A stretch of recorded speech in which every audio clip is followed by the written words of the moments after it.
Assalamualaikum warahmatullahi wabarakatuh. Perkenalkan, nama saya Feni Febrianti, NIM 1801040030 dari PBSI kelas 6A. Di sini saya akan menjelaskan mengenai penelitian sastra. Yang pertama yaitu hakikat dari kegiatan penelitian sastra. Sastra merupakan segala yang berhubungan dengan penulis, studi, atau apresiasi literatur. Penelitian sastra pada hakikatnya adalah proses bertemunya antara pencipta karya sastra dengan karya sastra yang telah dihasilkannya. Menurut Semi tahun 2012 halaman 22-23 menyatakan bahwa kegiatan sastra adalah usaha pencarian pengetahuan, pemberitahuan dengan kehati-hatian dan kritis secara terus-menerus terhadap masalah sastra. Penelitian sastra melakukan telaah tidak hanya mengenai sastra kontemporer, tetapi lebih jauh menjelaskan mengenai bentuk-bentuk sastra lama yang belum pernah dibahas, bahkan belum pernah dibukukan. Ada beberapa perbedaan dari penelitian sastra dengan penelitian-penelitian lainnya. Yang membedakan penelitian sastra dengan penelitian lainnya adalah terlihat pada letak pada objek penelitian, sumber data penelitian, metode penelitian, dan karakteristik penelitiannya. Objek penelitian sastra adalah pokok atau topik penelitian sastra. Ini dikutip menurut Sangidu tahun 2004 halaman 61. Sejarah dan fungsi setiap apa yang ada di lingkungan penelitian tersebut telah ditelaah oleh peneliti sastra. Objek penelitian adalah apa saja yang bermanfaat yang nantinya untuk mengetahui gambaran jelas mengenai kapan, di mana, siapa, dan apa penelitian yang dilakukan oleh sang peneliti tersebut. Objek penelitian yang digunakan oleh penelitian sastra adalah karya sastra yang menjadi bentuk dari kajiannya. Sedangkan penelitian lainnya menggunakan objek yang berupa benda dan menyesuaikan dengan bidang yang sedang diteliti. Sedangkan pada sumber data penelitian sastra yaitu dapat diambil dari penulis karya sastra itu sendiri dan media publikasinya. Sedangkan pada penelitian lainnya, sumber datanya dapat diambil dari masyarakat yang menjadi sampel penelitian tersebut, yang dimana sudah memiliki perjanjian-perjanjian untuk diambil sampelnya. Sedangkan pada metode penelitian, jika penelitian sastra dengan menggunakan metode deskriptif analitik, sedangkan penelitian lainnya biasanya menggunakan menyesuaikan dengan objek penelitiannya. Penelitian sastra juga dapat dikatakan sebagai penelitian kualitatif pada saat menerapkan hakikat-hakikat dari nilai-nilai penelitian sastra tersebut. Penelitian kualitatif dipertentangkan dengan penelitian kuantitatif yang bersifat bebas nilai. Sedangkan dalam ilmu sosial, sumber datanya adalah masyarakat dan data penelitiannya adalah tindakan-tindakan. Sedangkan dalam ilmu sastra, sumbernya adalah karya, naskah, dan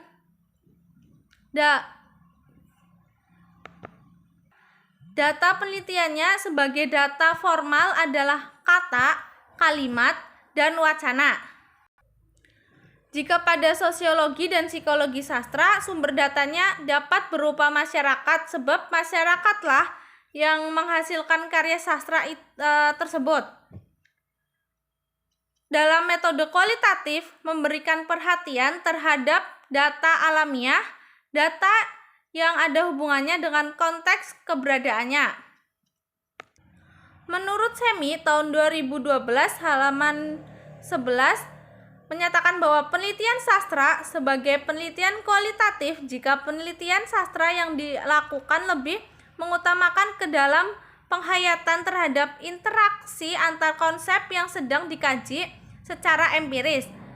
Dapat dikatakan bahwa penelitian kualitatif adalah penelitian yang di dalamnya tidak memuat perhitungan atau angka-angka.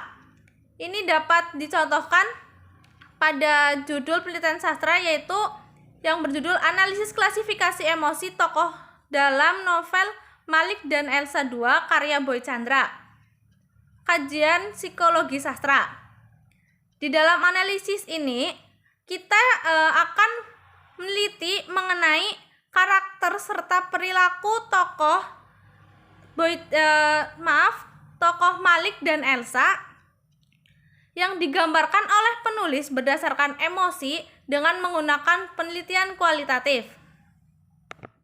Nah, namun berbeda dengan penelitian sastra yang menggunakan sebagai penelitian kuantitatif, yaitu jika penelitian sastra yang dilakukan melibatkan pengukuran dengan tingkatan tertentu, semantik, skamatematik, didasarkan pada informasi numerik atau kuantitas-kuantitas, perhitungan presentase, rata-rata, atau perhitungan statik, dan biasanya diasosiasikan dengan analisis-analisis statik untuk menggambarkan pendekatan-pendekatan yang dikembangkan dalam ilmu pengetahuan alam dan kini digunakan secara luas pada penelitian ilmu sosial. Ini dapat dilakukan seperti pada analisis isi, penelitian survei, beberapa jenis penelitian arsip, dan lain sebagainya. Jadi, penelitian sastra sebagai penelitian kuantitatif jika penelitian yang melibatkan diri pada perhitungan atau angka yang kadang disebut dengan jumlah ataupun kuantitas. Alat yang digunakan dalam penelitian kuantitatif misalnya tabel, diagram, ataupun grafik. Saya akan memberikan contoh penelitian sastra yang menggunakan metode kuantitatif, yaitu pada penelitian sastra yang berjudul Kemampuan Menulis Cerpen Bebas Siswa Kelas 8 SMP Negeri 1 Susukan. Data yang diperoleh dapat disajikan dengan bentuk tabel, diagram, ataupun grafik yang melibatkan perhitungan presentasi angka keberhasilan. Data tersebut menyajikan jumlah siswa yang berhasil atau belum berhasil dalam menulis cerpen bebas. Ya, selanjutnya yaitu penelitian sastra sebagai penelitian terapan jika memiliki dan bertujuan untuk memperoleh kegunaan praktis dalam kehidupan, bisa juga digunakan untuk mengambil keputusan atau tindakan tertentu dalam waktu yang secepat-cepatnya. Hal-hal pokok yang dilibatkan dalam penelitian terapan adalah penggunaan teori atau konsep yang dimiliki oleh objek formal dalam proses penelitian. Penelitian ini juga dianggap memiliki cakupan beberapa yang berupa adanya upaya peningkatan pemahaman mengenai suatu permasalahan. Hasil dari penelitian tidak dituntut sebagai penemuan baru, tetapi merupakan aplikasi dari penelitian yang telah ada. Contoh dari penelitian terapan yaitu pada penelitian yang berjudul Pembentukan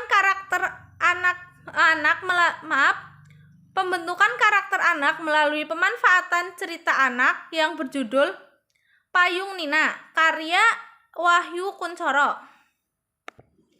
Di dalam penelitian tersebut, sang peneliti akan menyampaikan kepada anak-anak mengenai cerita anak yang dibawakannya yang di dalamnya terdapat amanat serta perilaku tokoh yang dapat diterapkan kepada anak untuk ditiru dan menjadi pembelajaran bagi anak agar membentuk karakter yang baik, bahkan lebih baik dan sebaik-baiknya pokoknya. Ya, selanjutnya yang dimaksud dengan data dan sumber data dalam penelitian sastra yaitu jika pada data penelitian adalah segala fakta dan angka yang dapat dijadikan bahan untuk menyusun suatu informasi. Ini dikutip menurut Suharsini Arikunto pada tahun 2002 halaman 96. Sumber data dalam penelitian ini adalah subjek dari mana data dapat diperoleh. Sumber data dapat berupa objek, pergerakan, orang, tempat, dan lain sebagainya. Contohnya yaitu pada penelitian sastra yang berjudul Analisis Struktur Kepribadian Tokoh Utama dalam novel Malik dan Elsa II karya Boy Chandra. Sumber data yang diambil pada analisis tersebut adalah novel Malik dan Elsa II karya Boy Chandra. Sedangkan objek penelitiannya adalah struktur kepribadian tokoh utama dalam novel Malik dan Elsa, yaitu si Malik dan Elsa yang ditulis oleh Boy Chandra. Nah, ada juga objek penelitian dalam penelitian sastra. Objek penelitian sastra adalah objek atau topik penelitian sastra. Ini menurut Sangido tahun 2004 halaman 61. Sejarah dan fungsi setiap apa yang ada di lingkungan peneliti tersebut. Objek penelitian adalah apa saja yang bermanfaat yang nantinya untuk mengetahui gambaran jelas mengenai kapan, di mana, siapa, dan apa penelitian yang dilaksanakan tersebut. Contohnya yaitu pada penelitian yang berjudul Tokoh dan Penokohan dalam Caturlogi Drama Orkes Madura karya Arifin C. Nur, maka objek penelitiannya adalah kebudayaan dari Orkes Madura tersebut. Nah, di sini juga dalam penelitian sastra sangat diperlukan pendekatan karena ragam sastra itu sangat banyak dan berkembang secara dinamis, dan untuk mempermudah peneliti dalam mencapai tujuan penelitiannya maka diadakannya pendekatan-pendekatan tersebut. Apa saja yang menjadi pendekatan dalam penelitian sastra, yaitu yang pertama ada pendekatan mimetik. Pendekatan mimetik adalah pendekatan yang dalam kaji karya sastra berupa memahami hubungan karya sastra dengan realitas dan kenyataan. Yang kedua, pendekatan ekspresif. Pendekatan ekspresif adalah pendekatan yang dalam mengkaji karya sastra memfokuskan perhatiannya pada sastrawan selaku pencipta karya sastra. Selanjutnya ada pendekatan pragmatik. Pendekatan pragmatik adalah pendekatan yang memandang karya sastra sebagai sarana untuk menyampaikan tujuannya kepada sang pembaca. Ada juga pendekatan objektif. Pendekatan objektif adalah pendekatan yang memfokuskan perhatiannya kepada karya sastra itu sendiri. Dan pendekatan struktural. Pendekatan struktural berbeda. Jika pada pendekatan struktural ini memandang dan memahami karya sastra dari segi struktur karya sastra itu sendiri. Ada juga pendekatan semiotik. Pendekatan semiotik memandang sebuah karya sastra sebagai sebuah sistem tanda dan pendekatan sosiologi sastra. Pada pendekatan sosiologi sastra merupakan perkembangan dari pendekatan mimetik. Pendekatan ini memahami karya sastra dalam hubungan dengan realitas dan aspek kehidupan dalam sosial bermasyarakat. Ada juga pendekatan resepsi sastra, yang berarti juga tanggapan dari pergantian pengertian tersebut dapat kami pahami seperti resepsi sastra adalah tanggapan dari pembaca terhadap sebuah karya sastra itu sendiri. Selanjutnya ada pendekatan psikologi sastra. Menurut Wells and Ware tahun 1990 mengemukakan 4 kemungkinan pengertian. Pertama adalah studi psikolog pengarang sebagai tipe atau pribadi. Kedua, studi proses kreativitas. Ketiga, studi tipe dan hukum-hukum psikologi yang diterapkan dalam karya sastra. Dan pengertian keempat yaitu terasa lebih dekat dengan sosiologi pembacanya. Selanjutnya ada pendekatan moral. Di samping karya sastra yang dapat dibahas dan dikritik berdasarkan sejumlah pendekatan yang telah diuraikan sebelumnya. Karya sastra juga dapat dibahas dengan kritik pendekatan moral. Dan yang terakhir yaitu pendekatan feminisme, yang dalam sastra sering dikenal dengan nama kritik sastra feminis. Nah, di sini saya akan menjelaskan dari salah satu pendekatan tersebut dan langkah kerjanya. Saya mengambil pendekatan ekspresif. Pendekatan ekspresif adalah pendekatan yang dalam mengkaji karyanya memfokuskan perhatiannya pada sastrawan selaku pencipta karya sastra. Pendekatan ini memandang karya sastra sebagai ekspresi sastrawan, sebagai curahan perasaan atau luapan perasaan dan pikiran sang sastrawan tersebut. Namun, dapat dikatakan juga bahwa pendekatan ekspresif ini sebagai produk imajinasi sastrawan yang bekerja dengan persepsi-persepsi, pikiran, atau perasaannya.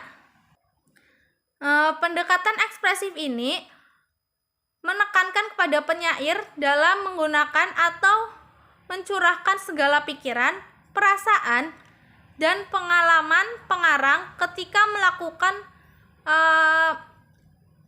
melakukan proses penciptaan pada karya sastra.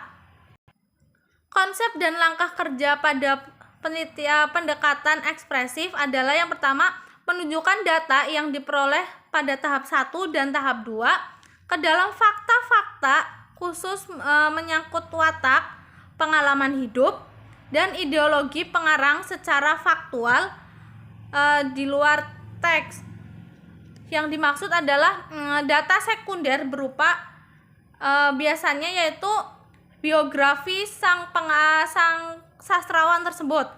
Selanjutnya, seorang kritikus harus mengenal biografi pengarang karya sastra yang akan dikajinya. Selanjutnya, melakukan penafsiran pemahaman terhadap unsur-unsur yang terdapat dalam karya sastra seperti tema, gaya bahasa atau diksi, citraan, dan lain sebagainya. Yang selanjutnya yaitu mengaitkan hasil penafsiran dengan berdasarkan tinjauan psikologi kejiwaan pengarang.